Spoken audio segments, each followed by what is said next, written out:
a guy like Barrios, man. Barrios is experienced. I don't give a damn what anybody say. He got a lot of experience, man. He got the best resume at 147 pounds, right? He's a champion. You know what I mean? He's been in the ring with Tank Davis as well. He's been in the ring. Who else was the guy he been in the ring with? That was Pacquiao recently, obviously. Pacquiao recently, and there was another one. Thurman, was it Thurman? Yeah, Keith one time Thurman. So I mean, he's felt resistance. He's felt resistance that every got a guy like Garcia. You know, his last performance wasn't that great. I expect him to have a better performance this time around. You know, he gonna need to have a better performance because if he brings that type of performance into the ring with Barrios is gonna eat him up. Back to the him and Devin fight. In the Devin fight, he looked like one of the greatest fighters in the world.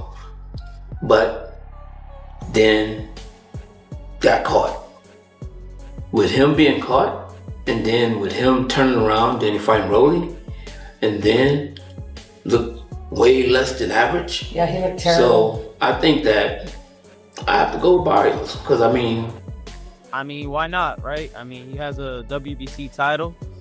People always got something to say about me not being a world champion, but somehow making more money than them, you know? I mean, I just got to flex on them one time. But, you know, so I'm here just to, you know, settle that noise a little bit and just really show everybody that when I'm at my, you know, best, that I could really do damage to anybody at 147. So, you know, I'm here to make a statement. That's really what it's about. I'm here to make a statement and just do Mario Barrios like nobody else did it. Tim Bradley, a man who knows a thing or two about walking through fire, has stripped away the hype to reveal a glaring technical disaster waiting to happen. But he's not the only one. There is a traitor in the corner, a blueprint from 2025 that was never fixed, and a consensus among the experts that Ryan Garcia is about to face a nightmare he can't speed his way out of. So, you know, interesting fight. It ain't no far-gone conclusion, like I said, that Garcia just gonna walk through a guy like Barrios. Barrios got a lot of experience. He wants to hold on to that strap, you know. He got a lot of confidence in the ability coming off that draw with Manny Pacquiao. He's felt that type of pressure from a legend. So, look, I think, hey, look, right now, I favor Barrios in this fight right now. I favor Barrios. I know a lot of people favoring Garcia, but shoot, I favor Barrios. He got a good jab, good fundamentals. You know what I'm saying? He got a good boxing IQ, you know, and I think he's the more complete fighter. Tim Bradley isn't just predicting a loss. He's practically drawing the map of how it happens. If you've been watching his breakdowns on ESPN or his no-filter segments, you know Bradley doesn't care about feelings. He cares about mechanics. And right now, he sees a broken machine. The issue isn't speed. It's the same fatal flaw that has haunted Garcia since the beginning. Bradley points out that even now in 2026, Ryan still lifts his chin every single time he loads up that famous left hook. It's a tic, a bad habit. Against a lesser fighter, you get away with it. But Bradley argues that Mario Barrios is the wrong guy to try that against. Barrios has one of the most disciplined, straight-shooting jabs in the division. Bradley's assessment is brutal in its simplicity. Ryan is going to try to be flashy. He's going to lift his chin to throw the hook, and Barrios is going to blind him with a stiff jab before burying a straight right hand down the pipe. There's not a far-gone conclusion that Ryan can take out a guy like Barrios, man. Barrios is experienced. I don't give a damn what anybody say.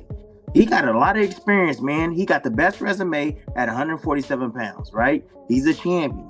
You know what I mean? He's been in the ring with Tank Davis as well. He's been in the ring. Who else was the guy he been in the ring with? That was Pacquiao recently, obviously. Pacquiao recently, and there was another one. Thurman, was it Thurman? Yeah, Keith one time Thurman. So I mean, he's felt resistance. He's felt resistance at every single level, right? You know, even with the southpaw. So I mean, you got a guy like Garcia. You know, his last performance wasn't that great. I expect him to have a better performance this time around. You know, he gonna need to have a better performance because if he brings that type of performance into the ring with Barrios is gonna eat him up. It's gonna be easy work. He gonna eat him up, man. But see, this is the thing, man. I noticed one thing about Garcia. Garcia don't like power. Now, does Barrios has enough pop on his shots to keep Garcia honest? That's what I worry about, right? And if Garcia land that left hook, can Barrios take it? You know, because that seemed to be an issue for Barrios. upstairs and downstairs. Former champion Keith Thurman shares a similar sentiment, albeit with a focus on preparation. When dissecting the matchup, Thurman leans slightly towards Barrios if Garcia doesn't take the training camp seriously. He notes that Barrios has banked invaluable experience from fighting top-tier opponents, specifically citing their own 12-round clash and Barrios' recent grueling battle with Manny Pacquiao, which has seasoned him for this exact level of pressure. No, Ryan's a big puncher. Big puncher? Yeah, his hook. If he catches you with your hook, you don't come up. 47. Well, he's fighting at 47. But you consider him a welterweight puncher? You'd probably have more nuance to that. No, I remember. Boots Ennis. You got. No, Boots is at 54. Boots at 54. No, but where was he?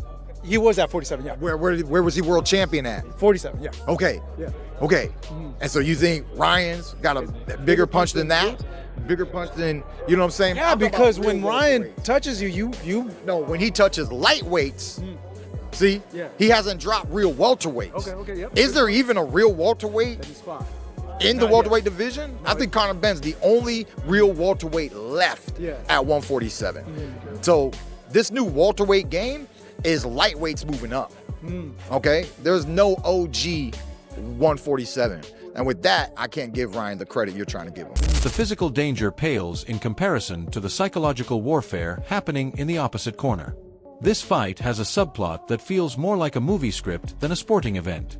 Joe Goossen isn't just Mario Barrios' trainer. He is the man who knows where all of Ryan's skeletons are buried. The traitor narrative, as Ryan calls it, is the emotional core of this fight. We saw the cracks form at the press conference when Ryan looked Goossen in the eye and said, "You broke my heart." Again, thank you for the time we had together, guys, and I know it's going to be a great fight. I know you're working hard. How could you, Joe? That's messed up. Pardon? I said, how could you? That's messed up. What's messed up? You know what I said? I mean, just can't believe you're doing this to me. That's insane. What? You hurt my heart. Well, I'm still not sure. You broke my heart. It's over. It's over. We're done. Again? We're done. Yeah, I'm breaking up with you again. Now, how did I do that? You just broke my heart. Just move on. All right. Well, I thought I was being. No, you were being sweet. I thought I was being courteous and generous, and that's what I'm trying to be here. And I hope you don't take offense to it. It's cool. Because I don't ever want to offend fighters. I love what I do. I'm offended. Too late. I'm offended. You what? I'm offended already. I'm hurt. All right, good. I'm offended, hurt, all that. All right. Okay. Well, look. I mean, I'm still not following it exactly, but all I can do is try to be gracious to you. Okay. No, I get it. I get it. And I got to support my guy, and that's what I'm doing. And I'm here 120% for Mario Barrios. It's business. It's always business. No, it's not always business. What about the love? There's no love. But it's not always business. There's a lot of personal stuff that goes down behind the scenes that nobody knows about. I get that. Yeah. But at the end of the day, all the long car rides. At the end of the day, I gotta work, don't I? Gone. Yeah. Okay. They never happen. All right. Insane. Okay. Exactly. All right. That's not a fighter talking. That's a hurt kid. And that is exactly what Goossen is banking on. Goossen isn't guessing about Ryan's stamina or his reaction to pressure. He knows. He spent camps trying to fix Ryan's bad habits. And now, in a twist of fate, his job is to exploit them. He knows the triggers. He knows exactly what to say to make Ryan lose his cool and abandon the game plan. It's the ultimate inside job. When Mario Barrios fought Manny Pacquiao, I had watched him through the presser process, the press conferences, and he was always such a class act, Mario. And I said, boy, he's just really, and he's treating Manny very well. The legend Manny he was treating him respectfully, and that impressed me because I grew up in the old days where sportsmanship and respect for your fellow players or what have you, whatever sport you were, that was paramount. And so that impressed me. And at the end of the fight, I did say something on air as a closing statement because we had spoken about the fight ad nauseum. And at the end of the day, I said, the world needs more men like Mario Barrios. I was impressed with his class and dignity and the way he handled himself. Well, who knew a couple months later I'd be training him? Right. So the irony of that is just, incredible. But, I just really, really respect Mario, and his abilities are beyond what I actually thought they were. Now, I had announced quite a few of his fights, so I had seen what he was capable of doing. I mean, especially he was performing very well against Tang. He beat, Ugas, who had beaten Pacquiao. I mean, he beat Ugas unmercifully, and it was just brilliant. It was just brilliant performance. So he's very talented. So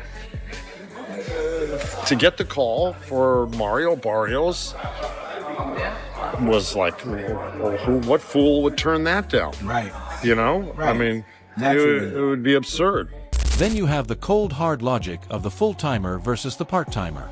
Paulie Malignaggi has been beating this drum for months, and it's hard to argue with the logic. Paulie's take is that boxing isn't something you can do with one foot out the door. He categorizes Barrios as a full-time professional, a guy who lives the life, stays in shape, and grinds. In contrast, the criticism of Ryan is that he's a part-time fighter, distracted by the fame, the social media, and the noise. Mulgi warns that this specific matchup is a ticking time bomb. The theory is the 4-round rule. If Ryan doesn't land a nuclear shot in rounds 1 through 4, the math changes. Barrios, coming off that grueling draw with Manny Pacquiao, has proven he has championship-level conditioning. Paulie predicts that if the fight goes past the 4th, we are going to watch Ryan get physically drowned by a guy who simply refuses to get tired.